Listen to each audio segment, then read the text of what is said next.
ক্যানিং পূর্ব বিধানসভা কমিটির পক্ষ থেকে হার্দিক অভিনন্দন ও শুভেচ্ছা জানাচ্ছি। আজকে আমাদের প্রিয় নেতা, যিনি মানুষের পাশে সম্প্রীতির বার্তা, সৌহার্দ্যের বার্তা নিয়ে সাগর থেকে পাহাড় পর্যন্ত ছুটে চলেছেন, তিনি বার্তা পৌঁছে দিচ্ছেন ইন্ডিয়ান সেকুলার ফ্রন্ট কি বলতে চায়, তাদের কর্মকাণ্ড কি, তাদের চিন্তা ভাবনা কি, এটা মানুষকে বোঝাতে চাচ্ছে।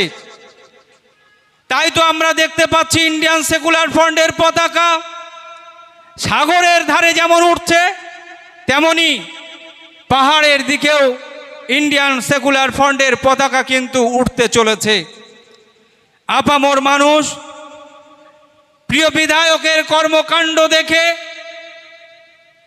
আপ্লুত হচ্ছেন। তিনি শুধু রাজনৈতিক ব্যক্তিত্ব হিসেবে নয়, তিনি প্রমাণ করেছেন একজন সমাজ সেবক হিসাবে, তারই অঙ্গ হিসাবে তিনি বাংলার প্রান্তে প্রান্তে যেখানে ইন্ডিয়ান সেকুলার ফ্রন্ট আছে, কর্মীরা আছে, তাদেরকে তিনি বার্তা দিয়েছেন সেখানে মানুষের পাশে থাকতে হবে। আমাদের চিন্তা, আমাদের ভাবনা, আমরা যদি মানুষের পাশে থাকতে পারি, মানুষের কাজে আমরা যদি উপকার করতে পারি, মানুষ আমাদেরকে গ্রহণ করবে। তারই চিন্তা ভাবনার ফসল কিন্তু আজকে, তারই চিন্তা ভাবনার এই প্রয়াস কিন্তু আজকে এই মাধবপুর বাজারে এই রক্ত অর্পণ শিবির। আজকে যেভাবে কেন্দ্রের বিজেপি সরকার যেভাবে ভারতবর্ষের প্রান্তে বিভিন্ন জায়গায় সাম্প্রদায়িক সহিংসতা ঘটিয়ে চলেছে, আমরা দেখতে পাচ্ছি সামান্য ঘটনা সেখানেও তারা হিন্দু মুসলিম জড়িয়ে দিচ্ছে। আমরা লক্ষ্য করেছি, আমার পূর্ববর্তী বক্তব্য বলেছেন যে কাশ্মীরে যে পহেলগাঁও, যেখানে পর্যটকরা ভ্রমণের জন্য গিয়েছিলেন, সেখানে হিন্দু মুসলিম শিখ ইসাই সমস্ত ধর্মের মানুষ সেখানে ছিলেন, ভ্রমণ করতে সমস্ত শ্রেণীর মানুষই যান। হঠাৎ করে সন্ত্রাসীদের আক্রমণে 27-এর অধিক মানুষ তারা শহীদ হয়ে গেলেন। আমরা দেখতে পেলাম কি এই বিজেপি সরকার এবং তাদের দোসর যারা আছে, এক শ্রেণীর হলুদ মিডিয়া, তারা প্রচার করছে সেখানে নাকি হিন্দুদের দেখে দেখে মুসলিমরা হত্যা করেছে। কিন্তু এই যে অতএব মিথ্যা, আমরা পরবর্তীতে সেটা পেলাম, সেখানে দেখতে পেলাম 27 জন যারা শহীদ হয়েছে, তাদের মধ্যে কম বেশি অনেকেই যারা মুসলিমও আছে, শিখ ধর্মের ভাইরাও সেখানে আছে। বিশেষ করে আমরা দেখেছি সেখানে সাধারণ পর্যটকদের জীবন বাঁচানোর জন্য আদিল শাহ নামক একজন, যিনি ঘোড়সওয়ারি, তার জীবনও এই সন্ত্রাসীরা কেড়ে নিয়েছে। আমরা দেখেছি কি এই সাধারণ পর্যটকদের বাঁচানোর জন্য আমার এক ভাই, নদিয়ার বাড়ি, যিনি আমার দেশের গর্ব, আমাদের বীর সেনা, যিনি অতন্ত্র প্রহরী হয়ে ভারতবর্ষের সীমানাকে রক্ষা করছিলেন, আমাদের এক নওজোয়ান সেনা ঝন্টু আলী শেখ, তিনিও শহীদ হয়ে গেলেন। আমরা দেখছি এখানে কোনো বিশেষ ধর্মকে দেখে টার্গেট করা হয়নি, বিভিন্ন ধর্মের মানুষ তারা শহীদ হয়েছেন। কারণ সন্ত্রাসীদের কাছে আমরা মনে করি সন্ত্রাসীদের কাছে কোনো ধর্ম নয়, সন্ত্রাসীদের কাছে হলো মানুষ মারবে, এটা তাদের চিন্তা।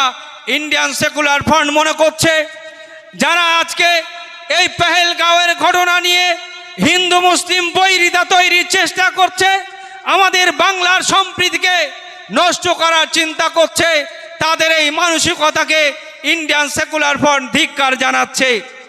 ভাই আমার, বন্ধু আমার, আজকে আমরা লক্ষ্য করছি এই ঘটনাকে কেন্দ্র করে কতটা বিষ আমাদের হিন্দু মুসলিমের মধ্যে ছড়িয়েছে। লক্ষ্য করুন, একজন ডাক্তার, মহিলা ডাক্তার, যার কাছে একজন মুসলিম মহিলা 7 মাসের প্রেগনেন্ট, যিনি এই 7 মাস ধরে তার কাছে শুশ্রূষা নিয়ে এসছেন, সেবা নিয়ে এসছেন। এই ঘটনার পরে এই হলুদ মিডিয়ারা আর তথাকথিত সাম্প্রদায়িক নেতারা যে বিষ ছড়িয়েছে, সেই বিষে তিনি উজ্জীবিত হয়েছে। এই মহিলা ডাক্তার তিনি ঘোষণা করলেন, আমি কোনো মুসলিম রোগীকে আমি আর চিকিৎসা দেব না। আজকে বন্ধুরা, এই বিষ আমাদের মধ্যে ছড়াতে চাচ্ছে যারা, তাদের বিরুদ্ধে আমরা আজকে এই মঞ্চ থেকে জানিয়ে দিতে চাই, তোমরা সম্প্রীতিকে ভাঙতে চাচ্ছ, কিন্তু ইন্ডিয়ান সেকুলার ফ্রন্ট তারা তাদের রক্তদানের মাধ্যম দিয়ে, হিন্দু মুসলিম উভয়ে আমরা রক্তদানের মাধ্যম দিয়ে তোমাদের এই সাম্প্রদায়িকতার বীজকে আমরা ধ্বংস করব। আমরা সম্প্রীতিকে অটুট রাখব।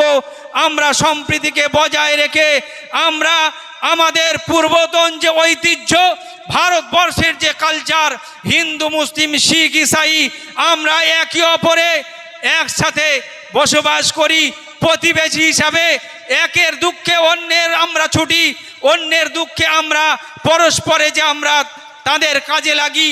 একজনের ঘর যদি আগুন লাগে, হিন্দু মুসলিম আমরা দেখি না, আমরা আগে দেখি তার ঘরটাকে কিভাবে বাঁচাতে হবে, এই বিপদগ্রস্ত মানুষকে উদ্ধার করতে হবে, আমরা এই সচেষ্টা করি।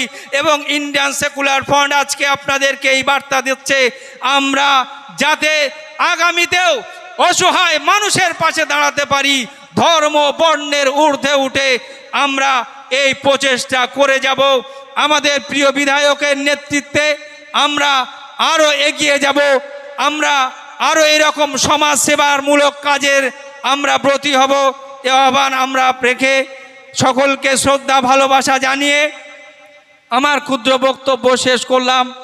ইনকলাব জিন্দাবাদ, ইন্ডিয়ান সেকুলার ফ্রন্ট জিন্দাবাদ, এর মহান রক্ত অর্পণ শিবির জিন্দাবাদ এবং রক্তদাতা সকলকে ধন্যবাদ।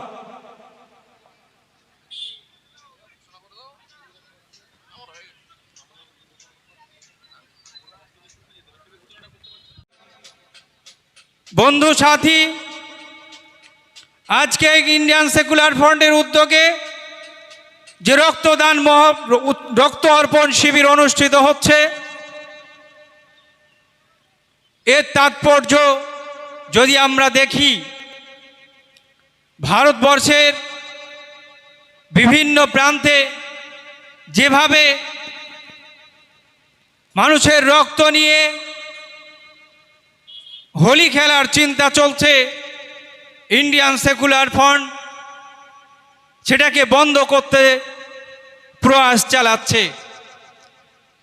ইন্ডিয়ান সেকুলার ফ্রন্ট তার সামান্য শক্তি, ক্ষুদ্র শক্তি, 2021 থেকে যে শক্তির উত্থান হয়েছিল,